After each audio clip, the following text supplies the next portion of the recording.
Welcome back to a special rant episode where Glenn's run off as he usually does, and we're very pleased to welcome our valued and esteemed and regular contributor. That's Dave Potter. He's come up from the South Coast. Hey, Dave, how you going? Thanks hey for Dave, coming. how you going, mate? Yeah, and he's already regaled us with a few stories. I think it might be quite a stream of. Well, when you start off taking 120 to 1 something that wins and jumps at $6, I'd say that's a good story to start with. Yeah. He has mentioned a few of those in his emails. So, Dave, we've sort of corresponded over a long period of time intermittently. Yeah. You first got me onto the Spurs bandwagon, where I had access to the stewards on my Saturday morning radio show. But obviously, you've been involved in racing for a lot longer than that. How far back do you go? Well, I got photos there. Like I started in actual racing when I was about 15, and we took a horse to. I worked for a bloke named Basil Andrews. Now, he didn't have a lot of winners, but in the 2 years I worked for him, he had 5 winners, and every one of them landed a plunge. And their form was terrible leading up to that. Yeah. But they were, like everybody, they got tells. His stable jockey was Roy Williams, and like I used to ride a lot of the horses' work. But leading up to when the horse was going to win, Roy Williams would start riding at work. Yes. They'd take you off it and thought, they're getting this horse ready, you know. And Well, that must have intrigued you, no end. Yeah, it was like you could tell. And when they said, well, "You're not riding it today," Roy Williams is going to ride it. So were you? And he rode it all the time. Yeah. So would you be out at the track trying to? Well, you can only bet it. The trouble back then is I couldn't get to the track because I was working it was 7 days a week. You couldn't get away, because whoever went to the races, even if you went to the races, you couldn't leave the horse. So you couldn't go and have a bet to lead the horse if they come back and found the horse on its own. Yeah. Unless they had 2 horses, and Basil Andrews didn't have that many horses, so he didn't have two. He very rarely sent 2 horses to the track, and if he did, he'd probably only send 1 person anyway.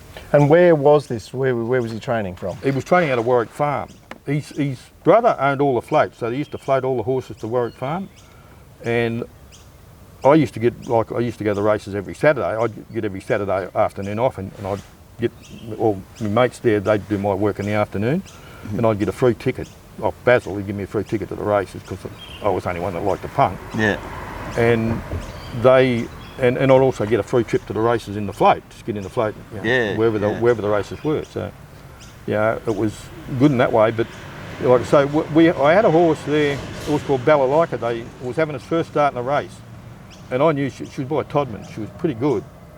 And they took it to Rose Hill, and I think I was on £3 a week, $6 a week.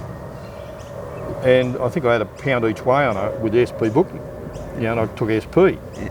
And she was back from 16s to 4s. So I got 4s. Yes. Oh wow! It was that's a learning experience. So he worked out the SP was no good on these horses. The SP was no good. Well, I tell you what, like these days it's absolutely atrocious with the new setup they've got.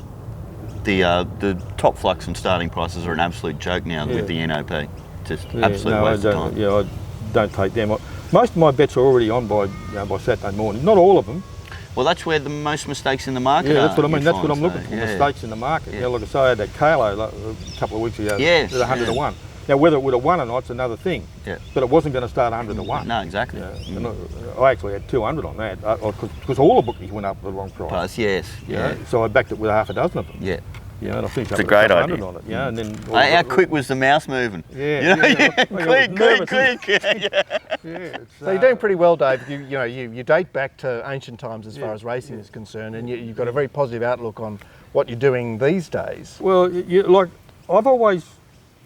I don't know everything but I listen to your show, and I've improved little things out of your show, like some of your pearls and that. That's just have won me a lot of money over the last couple of years, I suppose, 2 or 3 years since and I learnt like my mate Fred Wilson. I've never seen anyone. He could go out there. I remember. I'll just tell you a story. We was at the races once, and as far as wet trackers goes, he was deadly accurate. We was at the races once, and there was a race. I think they wasn't betting first 4s. There was only 4 runners, He said there's only one horse that's not a wet tracker, and it's the $1.20 favourite. He said it'll run last. The other three are wet trackers. Yeah, this is based on how it looked. Just he could tell by it's the angles. Like he looks at a horse like from geometry, and the angles of their shoulder and that will tell you whether they can handle a wet track. Now I'm pretty sure that this thing that wasn't a wet tracker, it actually was the only one that had won on a wet track. But he said when he won on a wet track, the others weren't wet trackers. Okay, so he beat a fellow bunch. So you still need lots of information. Yeah, that's what I mean. I've been to the races with him, and like we backed the horse and it's won, and the next week we go there and it's a wet track again, and I'm assuming we're going to back it again. Yeah. And he said, no, it's not a wet track. I said, but last week it was a wet track. He said, yeah, but last week it was the best wet tracker in the race. This week it's the worst wet tracker. This is why like trainers and owners are so terrible about like whether their horses are going to go any good, because they only know about their own horse. Well, they don't even know that. I'll give you, for instance, the reason, like I say, the reason they call them thoroughbreds is because they throw to tight. And when people go to the races to go to the sales to buy a horse, they're looking for a type. Now, if they bought a certain type that's won races before, that's the type they'll look for. They look for what when you have success, you'll try and replicate. It's like a formula. That's their formula for winning. Now, they don't know that they're picking wet trackers. Yeah. I know by listening to Fred, I don't know. I couldn't do it what he does, but I understand now how it works. So there are certain trainers when their horses run on, like I backed a 20-1 winner at Wagga the other day because it was a wet track, because the horse was a long price because his form was terrible, but I knew on the wet track he's going to improve. I bet the trainer didn't know that. So that was off breeding? No, not off breeding. That's just the type. The type. I know the type of horse this trainer buys. Yeah, but he buys wet track types. He doesn't know he does that. He doesn't intend to do that. Oh, okay. So he doesn't know that. He doesn't intend to do that. But he knows if I buy these types, they will win races. Well, he's not putting two and two together. He's not putting two and two together. Very few of them do. The frustrating part about it is 9 times out of 10 when he gets a wet track, he scratches. Yeah. And that drives me mad. Have you thought of contacting him? No, not really. I don't want to tell anybody. Well, okay, so we've set this show up, Dave, to tell people stuff. Isn't that interesting? And you're one of our great fans and great contributors, and it's a sharing portal. Yeah, I realise that. Yeah, but you be selective about what you share. Of course. But like I'm telling you, this is how it works.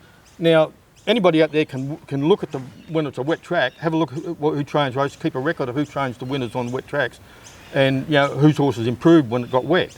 It won't take you that long to work out a few trainers that go better. That's a good idea. I've never thought about it. I've never even thought of doing analysis like that. Nobody does. Yeah. Nobody, that's what I say. That's a really interesting idea. Well, because the funny thing, automatically you think in your head, well, the trainers that get their horses really fit must have better results on wet tracks, but I've never analysed that either. Yeah. So no, but like I said, going to the races and punting with Fred, unfortunately his health's not all that good now. He was up in Hong Kong or Singapore, the last time, but he's had heart fibrillations, and so punting's not a good idea for him anymore. Right, okay. So was he able to pass on some stuff to you that you could take away? Well, not only that, like I said, what I'm telling you, that I know that these trainers, I know there is a type. I never knew that before. Like when you add it up, there's certain breeds handle wet tracks better. That makes sense now because they throw to type. Yes. They throw a certain type. And the reason that, like, say, 60% win and 40% don't is the other 40% probably throw to the mare. They're not the type. They're different. They're a different type. If you looked at the 60% who do win and the 40% who don't win, they're different. They're slightly different types. And that's. God, I really show with all the type stuff because Glenn loves it. I mean, he gets super excited when he finds the wet track type. But. Yeah, you got to. I believe that I don't worry about my weaknesses. Yeah, I let them stay weak. I'd rather improve my strengths than my weaknesses. So where did you start on your punting journey? Apart from obviously you start in the stables there where you're working out, you're putting things together. Started putting bets on for Dad, so then I started having a few bets for myself. And, and luckily I won the first time I bet, and I thought, how easy is this?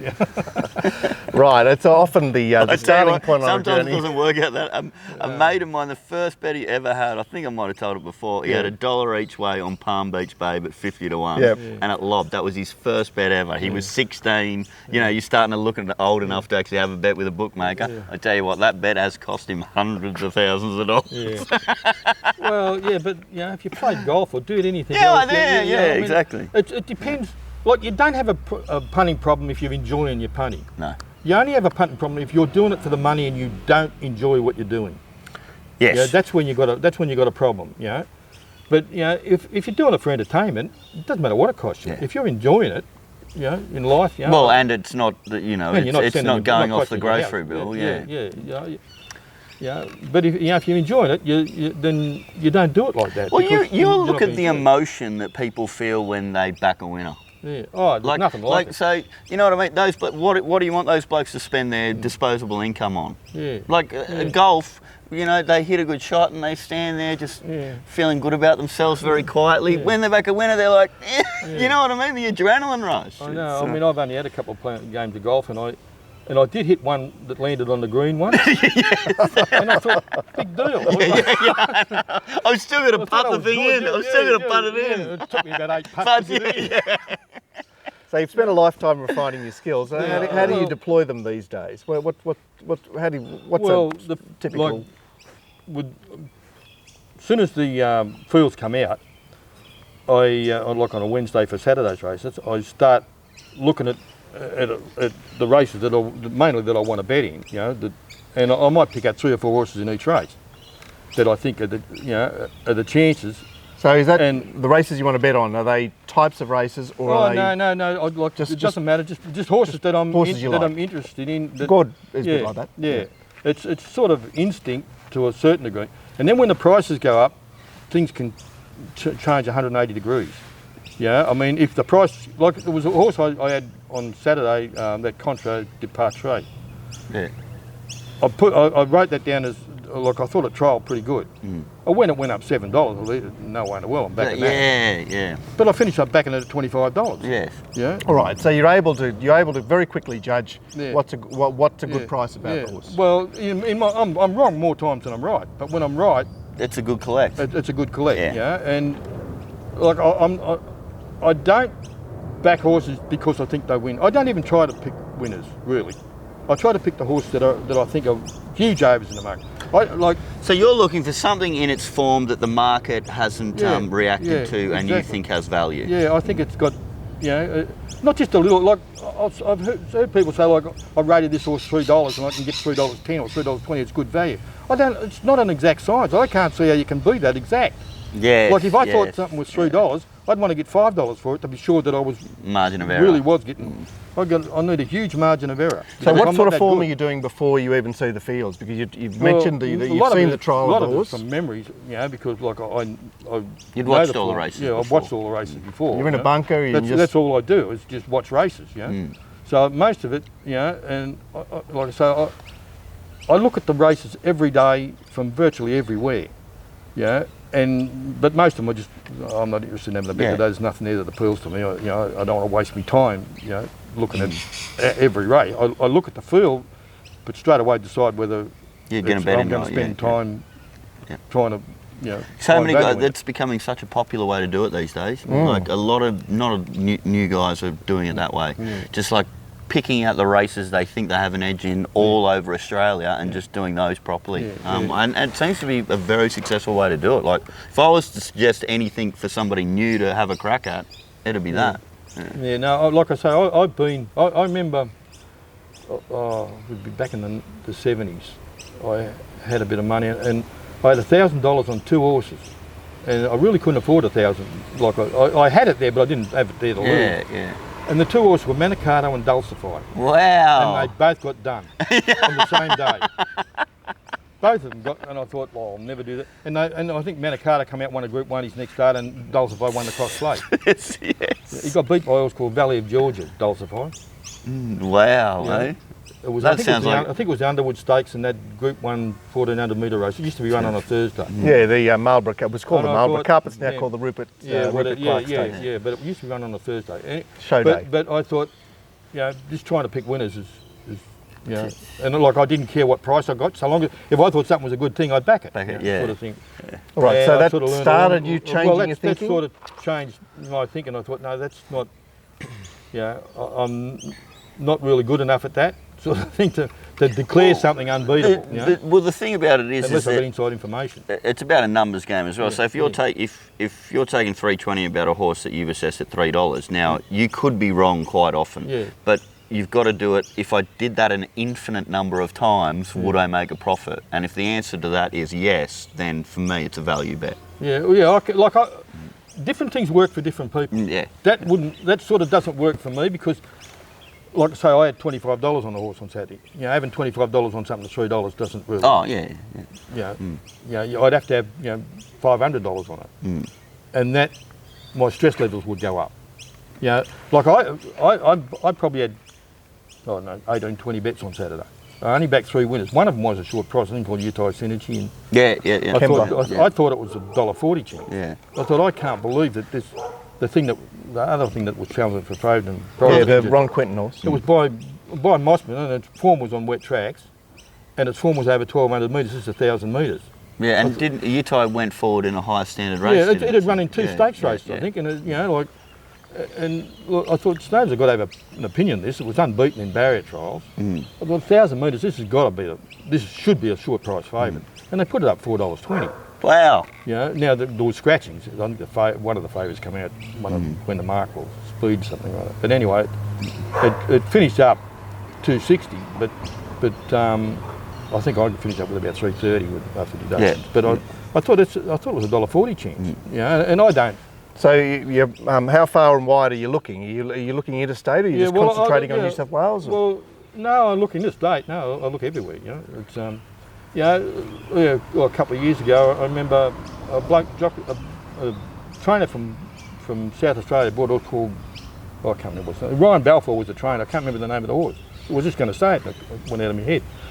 But he brought it across to Victoria and got Damien Oliver to ride it. Now its form was terrible. But I thought, what would he say to get Damien Oliver to ride it? It was 200 to 1. Yeah. So I thought, I had $10 on it, and it won.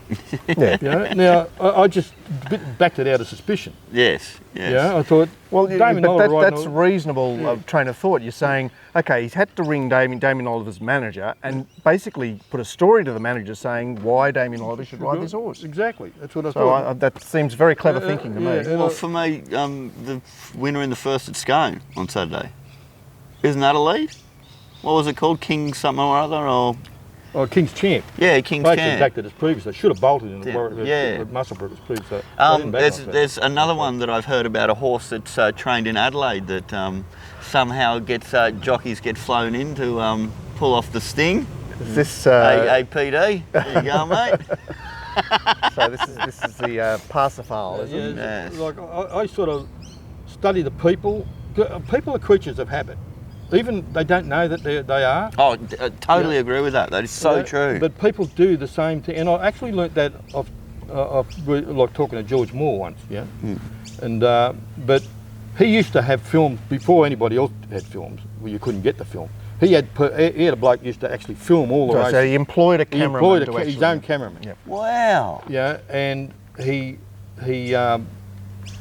knew certain jockeys did certain things at certain parts of races, and he sort of was like a counterpunch. As soon as they do that, he knew they were going to do it. They didn't know they were going to do it, But he studied what other jockeys did, and that's what made him so great. It's just he always one step ahead of everybody else. Well, isn't that it? Like all you're doing is looking for patterns. Yeah, that's what I mean. So the pattern is that this jockey does X at this stage of the race. Then you try and use that to your advantage. It's the same when you're doing form analysis. It's the same in life, Yeah, that's what I say. People like for example, Glenn and his problem with Chinese drivers. Like he should be well aware right now to give it a little bit more distance. I give everything. Yeah, but that is one of the particularly exciting things about horse racing is there's just patterns everywhere, isn't there? They're everywhere, and like I say, if you look for them, like if I did what everybody else does, I'd have to bet too heavy to do it, And like I say, I had 3 bets on Saturday. One was that contract to Petira, which was 25 to 1. The other one was Takasaki, which was $121. Yeah. And Yitai Synergy. For very quick keyboard warriors. But I also, there's a bookie there, Ned's, that offers you a backup bet. So what's that? It means you can pick a horse in the race that if it beats you, you'll get your money back. Oh, so if it's a 2-horse race, so for example, I would have used it for Osborne Bulls. Funny you say that, and, that's what I did. Really? But I had 500 on Osborne Bulls, and then straight away, I added it, I think what did I get, 330 or 340 or something like that? Yeah. And then I laid it at 290. Yeah. So I was actually hoping it would run second, but I wanted it to run second to Nature's Spirit. So you get 500 back as well. Get me $500 back, Yeah. I thought, if it wins, I'll win 200. Yeah. If it gets beat by Nature's Strip, I'll win 500. Yeah. And if it doesn't, none of them happen, I'll get my money back. Yeah. So that's a lovely situation. It's an opportunity, sort of thing. You've got to take advantage of the things that are out there, like, Well, I say to all my mates, those situations where the corporates offer you in the first 4 or 5 races a $50 bet, but if you come second or third, you get your money back, or you get a free $50 bet. Yeah. Well, that's a positive value situation. Exactly. So all they should be doing is opening it with every company that does that, and only be betting in those races, and do it until they get sick of you and whatever. But I mean, the reason why they do that marketing technique is because they know the blokes that are signing up to do that will blow their money in the later races. Yeah, exactly. That's why the bonuses are always at the start of the day, not at the end of the day. Exactly, But if you've got the discipline, you can make money easy. Like I've got a list of rules, I think it's 34 rules. Number 1 rule is read the freaking rules. And the last rule is refer to number 1. Very good. Is that the start of each day? Yeah, that's the start of each day. Read the rules, because sometimes you get carried away, and like you've got to keep your emotions and your ego in check. You start thinking something's a certainty, and you. Like other times, I remember there was a horse called Midday. And Hawk's horse. Yeah, I thought it was a good thing in a race at Roseville or somewhere, and Jim Cassidy was riding it, and I think I had a couple of $100 on it at about 6 to 4. And in the same race, I can't remember what won the race now, but I backed the winner at 20. I had $10 on the winner at 20 to 1. I backed a 20 to 1 win and broke even on the race. Well, I suppose you can say you're lucky you did that. But now I'm more inclined to keep the high bets, the big bets, a little bit lower, unless I'm going to lay them off. And the smaller bets a little bit higher. Sort of don't have them so far apart, because I back as many long price winners as I do short price winners. I mean, it's just Seems like you've got a very good eye for mistakes in the market. Yeah, that's what I'm basically looking for. And like I say, I'm not going to try and pick winners anymore. I'm just going to try and pick overs and let the chips fall where they may. And it's funny that you mentioned, because I've changed recently as well. So let's say I was backing 2 horses in the race. One of them were even, one of them was 20s. If the 20s got up, I used to come out even on the race. And you know what? Mathematically, as far as the way I was doing things, it sort of made sense to me, but emotionally it was just it was no good to me. It destroys you when you're back at 20 to 1 win and you've got nothing out. Yeah, it's just it's frustrating. Particularly when it costs shit all extra money to make sure it's a positive result. You thought if I could have had 150 on the winner on lucky day and 30 on the other one. They didn't need to be so far apart. I was just backing it to get me money back. I thought that was stupid. Because if the lucky day had won, losing $10 or $20 wouldn't have mattered anyway. Exactly. So you've showed me a photo just before we came on air, Dave, and I noticed it referred to Dave Potter Bloodstock. So what sort of what did you have your fingers in there? I syndicated horses, and but I syndicated. I probably shouldn't tell you some of the things. Like I got offered to syndicate horses for one of the iconic trainers in Australia, and I syndicated the first one without even looking at the horse. I just assumed that, because he said he'll keep a share in it. shouldn't have told you it was a he.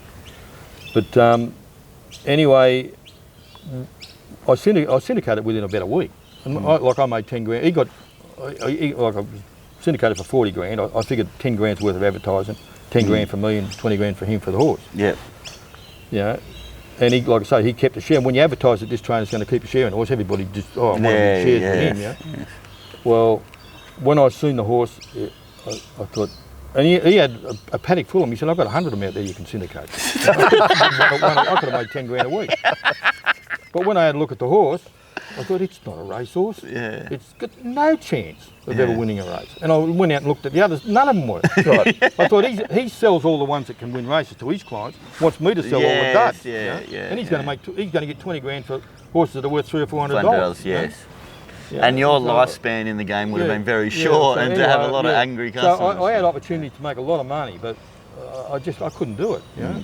And and I was at the sales once at Karaka, and a horse went through there for $1.5 million. It had no chance of ever getting to the races, and they announced that they're selling shares in it over the loudspeakers. Yeah, and within probably 20 minutes they said all shares are sold. No. So like people have gone in with $150,000, bought a 10% share or whatever, you know, and they sold them all, and they said the stud master's going to keep a share in it. Now, so they actually sold it for 1.35 million because he kept 150,000. Yes. But that was a come on. You know, the horse had no chance, and and it went to a leading trainer, and I remember reading stories how it's working the place down. Then it broke down, never raced. Okay, so never going to get to the top. It's good to have that eye. Now I can't. Oh, so they've put a bit of money into absolutely purple breeding this thing, realised it's got none and found a way to get some money out of it anyway. I'm sure that would happen all the time. I'll just give you a scenario. Supposing you're a leading trainer, right? Now people go to you and say, I've got $1 million, go and buy me a racehorse, or a couple of $1 million. Yeah, and you say, okay. Now, Anthony Cummings bought Might and Power and he didn't get to keep it. So there's no guarantee if you buy something on a really good horse that you're going to get to train it, just because you buy it for it. Yeah. So the trainers look after themselves first. So the trainer gets a couple of $1 million to go and buy a horse. So what he does, he goes to a stud master of one of the leading studs and says, have you got a horse that's got a pedigree to die for, but you know it won't bring any money? And so, say he's got one by, Zabeel out of 8 carat, and it's, on pedigree it's worth $2 million. No owner's going to complain if you buy him that horse for $2 million. Now, but it's never going to make it to the races. It's never going to be any good. So he says to the stud master, I'll give you $500,000 for it now. So he gives him the $500,000. They put it through the ring. It brings $2 million. The owner pays the $2 million. The stud master's got 500 grand for something that wasn't worth anything. And the trainer's got the other $1.5 million. And the difference in between, like if you've got a plumber who screws you, or any other tradesman who screws you, you know you've been screwed. Yes. The owner didn't even know he got screwed. Yes. That happens. Like you're going to get banned if you're for bringing racing into disrepute for this. If I keep telling. We're members only, Dave. But we're not saying any names. No. Well, but it's racing sort of thing. It's just like. I thought that had cleaned up a little bit recently. Well, it may have. It may have. Like I'm going back. I haven't been to the sale for probably 20 years. Yeah. But I'm only talking about some of the things that I've seen. And it's just like you shake your head. I think this is a different industry, and like I also had like Fred Wilson there explain a lot of the things. The politics in racing is different to what everybody thinks it is. It's just like I was telling you before. Nobody tells anybody anything. It's a 20-year apprenticeship to get to be a horse trainer, unless you come from a racing family. They'll tell their family, but they won't tell. I think that's why some people are so keen to buy horses with us too, because Glenn does that work so that you're not getting a dud. Don't get me wrong. I'm not saying that everybody in racing is crooked. They're not. Most of them are honest. I'm just saying that. But no, how do you tell? It's a game where you do keep your cards close to your chest. It is. Well, you've got to do your due diligence, of course. But how do you do? If you go to a trainer and say, buy me a horse, it's $2 million, buy me a horse. How do you do your due diligence? Well, how do you? Well, that's not due diligence for me, but it would be if I had a very close personal relationship with the trainer. Yeah, that's so right. Somebody I trusted. I trusted. would trust Fred, with my life. Yeah, he's the best trainer I've ever seen, and the best punting trainer I've ever seen, by 100 yards. When I was with him, he had 8 horses that he declared will not get beat, and all of them won. Every time he declared a horse, and he didn't cheat. Yeah. And he was obviously just very good at his craft. He was very, very good at what he did. And he knew when his horses were absolute standouts when they were peaks. And he said, "Today's the day." I've written and told you the story. I had a trucking business at one stage there, the late 80s, early 90s, and we lost the contract, and we were suing the company for it. But at that point, I was on the dole. That's the only income I had. And Fred had a horse in at Warwick Farm, and he'd run it at Warwick Farm in one of the lead-ups to the Slippers. Might have been the kindergarten or something like that. I can't remember. It was the first start of the race. Because the owners, it won a barrier trial, and the owners had a huge rap on it. But he said it's not a golden slipper horse. But you can't tell owners that their horse is no good. Yeah. Yeah, it wasn't any good. It just wasn't. It's like telling a parent their child is ugly. Yeah, exactly. So anyway, he backed it up the next week. And I went down there because he thought it would win the next week. It was a much weaker race. It was still at Warwick Farm, but it was a much weaker race. And Shane Dye come out on the Tuesday and rode at work and give it a glowing report. And I went down there on Saturday morning and to the track work and that. And we always had a barbecue on a Saturday morning and that. But I was there at 5 o'clock in the morning.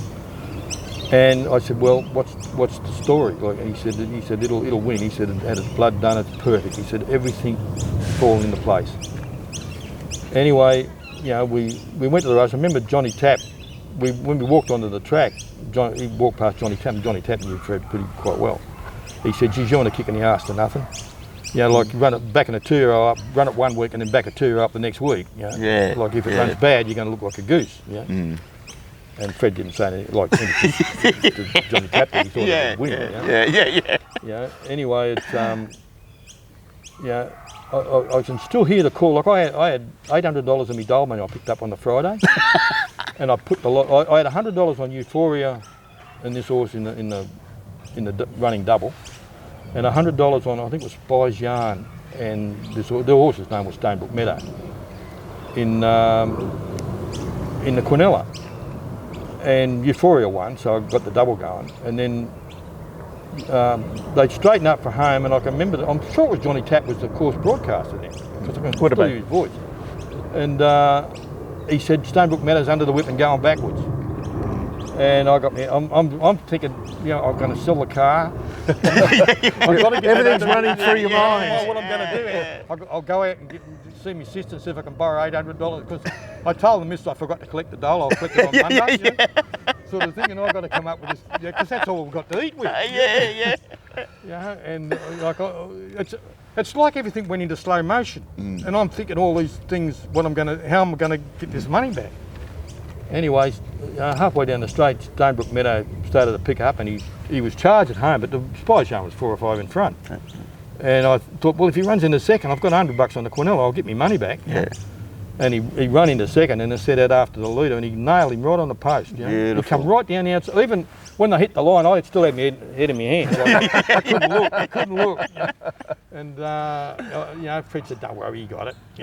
He got there. But that was the closest it ever come. Another story, my daughter, she actually won enough money to go on a 3-month tour of America. She didn't go to like New York and all them places. She went to like all the nature places. Went up to Alaska, Colorado, and all that. And anyway, she won that much money, but she met a bloke over there, and I had thoughts that she's met Charles Savrage, who was a serial killer. I thought obviously he's charming. And that, obviously negative thoughts go through your head. Like I thought, I wish I was there to protect my little girl. What does she know? She was about 22, 23. Anyway, cut a long story short, they were getting married, and he flew out here to get married. She got married at the Opera House, and but he landed here about 8 o'clock in the morning, and Fred had a horse in at Wild that he'd set up for a punt. and like he was obviously jet lagged. He'd been up all night, like sitting on the plane. And I said, we're going to the races, and and like he'd never been to the race in his life, never had a bet in his life. And when we got there, I said, how much money you got? Like in Australian dollars, and I think he had, had a few hundred, 700 or 800 or something. I can't remember exactly how much. I said, give it to me, and like, so what the hell's going on? He's still jet lagged, like he hadn't, and I put it on this horse. We backed it from 33s to about 6 to 4. A horse called Masbed Lad. Yeah. Now I didn't. I like when. What odds did you give the son-in-law? Did you give him the 33s? I didn't get the 33s. Because like Fred set it up for the owner. If I'd have went in and took the 33s, that wouldn't have been fair. Okay. The owner got to get first bite. And I understood that. I mean, otherwise Fred can't tell me anymore. And I'd rather take the So once the plunge had well and truly started, I think I got top odds of 12s and bottom odds of about 8s, something like that. So I probably averaged about $10, give or take. And the horse missed a kick 4 lengths. It still got up and won, but it only just got there, but it got there. And you had a very happy son-in-law. I had he wanted to party. He didn't have jet lag anymore. No, it was, it's just, it was, but like... and the stories of they don't really happen anymore, No. But they sort of do, because Dave, you were telling us a story about Takasaki and what sort of price you got. But in a different way, like getting some money on a corp, like it's not. Yeah. So how do you cope with the fact that they're not tales of old? They're, you got to move with the times. I mean, I don't think punters have ever had it so good. And from my point of view, anyway. I mean, I don't know how a punter can live without dynamic odds to start with. I mean, they're magic. They tell you everything, and it's just like being at the races. Mark's living without it right now. Yeah. Why? Well, I'm persona non grata as far as the management of dynamic odds is owned by Top Better. Yeah. Dynamic odds is owned by Top Better. Is it? Yeah. Shit, I didn't know that. So for some reason or other, you don't get a license anymore, mate. But I agree with you, Dave. It's an aggregator that tells you that on one screen tells you everything. Yeah. Like you got all. Like I say, I wouldn't have backed Takasaki to them odds on Saturday without dynamic odds. Like the first thing I looked at was the best odds price when they added them together was down 80-something%. Yeah. And so I thought there's got to be overs. There's got to be. That wouldn't happen very often. No, it doesn't happen very often. It does happen, but it doesn't happen very often. But so it allows you to back 3 or 4 horses in a race. And Well, I'll go and get Excuse me, you can just leave it there. Do you need my signature? Come and get it. Thanks. Directing deliveries from afar. Anyway, how about we just we'll call it there anyway, because we've got how long have we been recording? Yeah. Just one more story, Dave. I think you've brought a photo up with you. I want the story of the race without the names. All right. Here we go. Australia Post. It's from Michelle. Yeah, it's for Michelle. Okay. My name's Mark. So anyway, Dave. All right. Well, I had some clients who like to have a punt, so I think I'd mentioned it to them. Would you like us? Like we could buy your horse, we'll set it up to punt on it. And anyway, they agreed. We went to New Zealand, searched all over New Zealand for the right horse, and we bought it off Laurie Laxon. Actually, when we went to him, he said, have you got anything for sale? He showed us a lot of horses that he had for sale that we weren't interested in, they're just not the right horse. And, when we were going to walk away, he mentioned he's got a couple more out the back, so anyway, we went out there. The better ones. Because like I say, Fred was a real good judge. He knew horses, and we went out there and Fred said, this is the right horse. And we bought it. And in New Zealand, they have 2 different sorts of trials. I mean, this is going back to the late 90s. They could have changed that by now. They had qualifying trials. If you want to run in a race, you've got to run in a qualifying trial, in order to get a run in a race, so you don't get balloted. Now, if they also had what they call catchweight trials. Now, you didn't even need a name to run in a catchweight trial. So we got this horse and we run him in 5 different catch weight trials without a name. So this is Laurie still looking after the horse? Laurie's looking after the horse. Yeah, and he's, you know, he didn't know what we were doing, you know.